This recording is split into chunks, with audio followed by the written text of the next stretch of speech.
Hi friends, నేను మీ DJ. Random facts and టాపిక్స్కు స్వాగతం. ఈరోజు కొన్ని ర్యాండమ్ జీకే క్వశ్చన్స్ని చూద్దాం. స్టార్ట్ చేసే ముందు వాటిని ఒకసారి డిస్ప్లే చేస్తాను, వీలైతే ఆన్సర్ చేయండి. ర్యాండమ్ జీకే క్వశ్చన్స్లో ఫస్ట్ వన్, కాల్చినప్పుడు ఘాటైన వాసన ఇచ్చు దారం ఏది? 1 పట్టు, 2 నూలు, 3 ఉన్ని, 4 నైలాన్. ఆన్సర్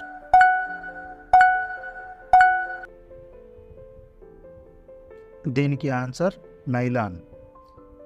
నైలాన్ దారాలను కాల్చేటప్పుడు చాలా ఘాటైన వాసన వస్తుంది. ఇది ఆరోగ్యానికి మంచిది కాదు. అది కాకుండా పిల్లలకి చాలా ఇబ్బందికరం. నెక్స్ట్ జీకే క్వశ్చన్, మన ఇళ్లలో విద్యుత్ వినియోగాన్ని లెక్కించడానికి ఉపయోగించే యూనిట్ ఏది? 1 watt, 2 watt hour, 3 kilowatt hour, 4 volt. దీనికి ఆన్సర్ కౌంట్ డౌన్ తర్వాత చూద్దాం.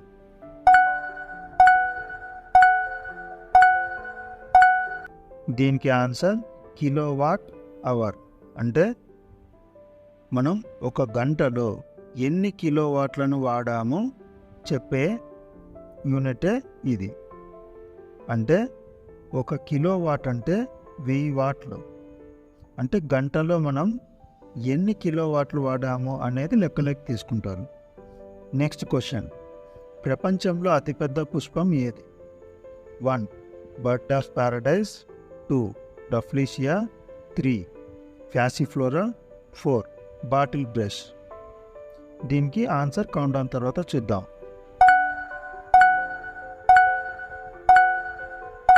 దీనికి ఆన్సర్ ఆప్షన్ 2 రఫ్లీషియా. రఫ్లీషియా చూడడానికి ఎర్రగా ఉంటుంది.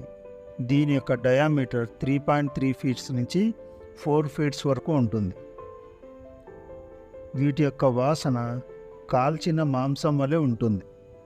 దీన్ని డెడ్ ఫ్లవర్ అని కూడా అంటారు. ఇది మనుషులకి అంత మంచిది కాదు, కాబట్టి దూరంగా ఉండడం శ్రేయస్కరం. నెక్స్ట్ జీకే క్వశ్చన్, పత్తి పంటను సాధారణంగా ఏ నేలల్లో పండిస్తారు? అంటే ఏ సాయిల్స్లో? ఆప్షన్ 1 నల్లరేగడి నేలలు, ఆప్షన్ 2 ఎర్ర నేలలు, ఆప్షన్ 3 ఇసుక నేలలు, ఆప్షన్ 4 లాటరైట్ నేలలు.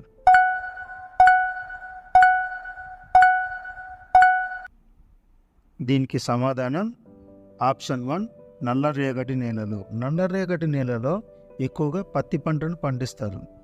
ఎందుకంటే నల్లరేగడి నేలలు ఎక్కువగా నీటిని పట్టి ఉంచుతాయి. నెక్స్ట్ జీకే క్వశ్చన్, రోమన్ల కాలం నాటి బంగారు నాణ్యాన్ని ఏమంటాం? 1 పానా, 2 బిసాన్, 3 నిష్క్, 4 గటుక్.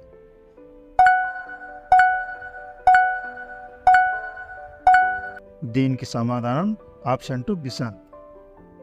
రోమన్ల కాలంలో బంగారు నాణ్యాలు ఉపయోగించేవారు. ఆ బంగారు నాణ్యాల యొక్క పేరు బిసాన్. నెక్స్ట్ జీకే క్వశ్చన్, రాజస్థాన్లో ఏ నగరం మిఠాయిలకు, పిండి వంటలకు ప్రసిద్ధి? 1 Jaipur, 2 Ajmer, 3 Bikaner, 4 Jaisalmer.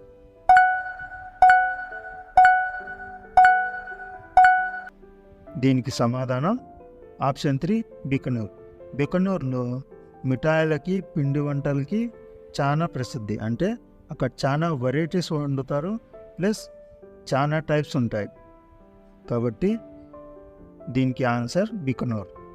Next GK question, Dagar bank ఈ సముద్రంలో ఉంది. అంటే డాగర్ బ్యాంక్ అనేది ఒక వాటర్ బాడీ. ఆ వాటర్ బాడీ అనేది ఏ సముద్రంలో ఉంది? ఫస్ట్ ఆప్షన్ బంగాళాఖాతం, సెకండ్ అరేబియా సముద్రం, థర్డ్ దక్షిణ చైనా సముద్రం, ఫోర్త్ ఉత్తర సముద్రం. దీనికి సమాధానం ఉత్తర సముద్రం. ఉత్తర సముద్రంలో డాగర్ బ్యాంక్ ఉంది. నెక్స్ట్ జీకే క్వశ్చన్, కిలిమంజారో పర్వతం ఏ దేశంలో ఉంది? Option 1 Tanzania, option 2 Kenya, option 3 Ghana, option 4 దక్షిణాఫ్రికా.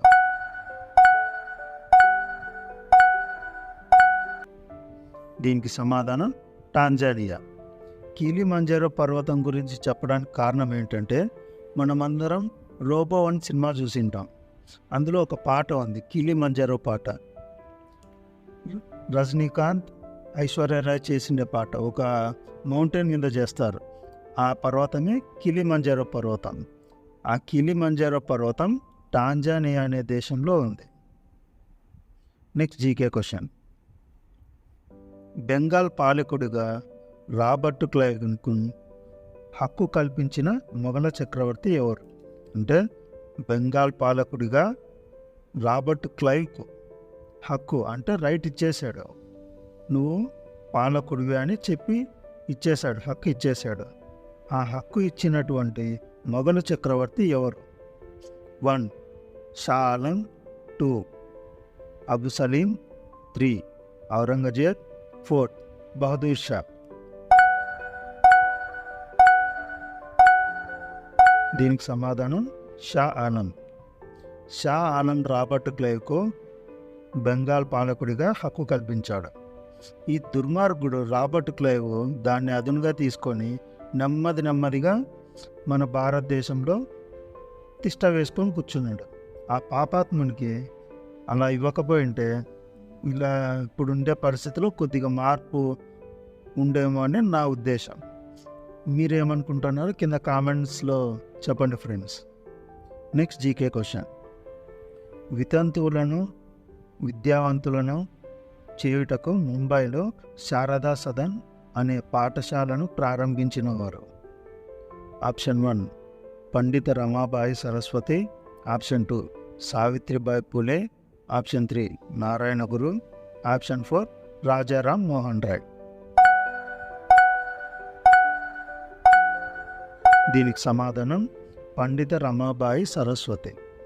పండిత రమాబాయి సరస్వతి ముంబైలో వితంతువులను విద్యావంతులను చేయడానికి శారదా సదన్ అనే పాఠశాలను స్థాపించింది. నిజానికి ఆ కాలంలో ఒక పాఠశాలను స్థాపించాలంటే అది కూడా మహిళలకి వితంతువులను విద్యావంతులు చేయాలంటే ఒక గొప్ప సాహసం. అటువంటి సాహసాన్ని పండిత రమాబాయి సరస్వతి గారు తీసుకున్నారు. ఎన్నో కష్ట నష్టాలకు ఓడ్చి ఆమె ఈ పని చేశారు. ఇక్కడ ఇచ్చిన ఆప్షన్స్లో ప్రతి ఒక్కరూ ఒక సంఘ సంస్కర్త, ఒక గొప్ప సంస్కారవేత్తలు. ఎంత తక్కువ చెప్పినా కానీ దాగేది కాదు. వాళ్ళ గురించి ఏం చెప్పినా ఇంకా తక్కువే అవుతుంది. సావిత్రిబాయి పూలే, నారాయణ గురు, రాజారాం మోహన్ రాయ్ వీరు కూడా తమ జీవితంలో ఎన్నో కష్ట నష్టాలకు వచ్చి సమాజ సేవ చేశారు. Thanks friends. మళ్ళీ జీకే క్వశ్చన్స్లో మళ్ళీ కలుద్దాం.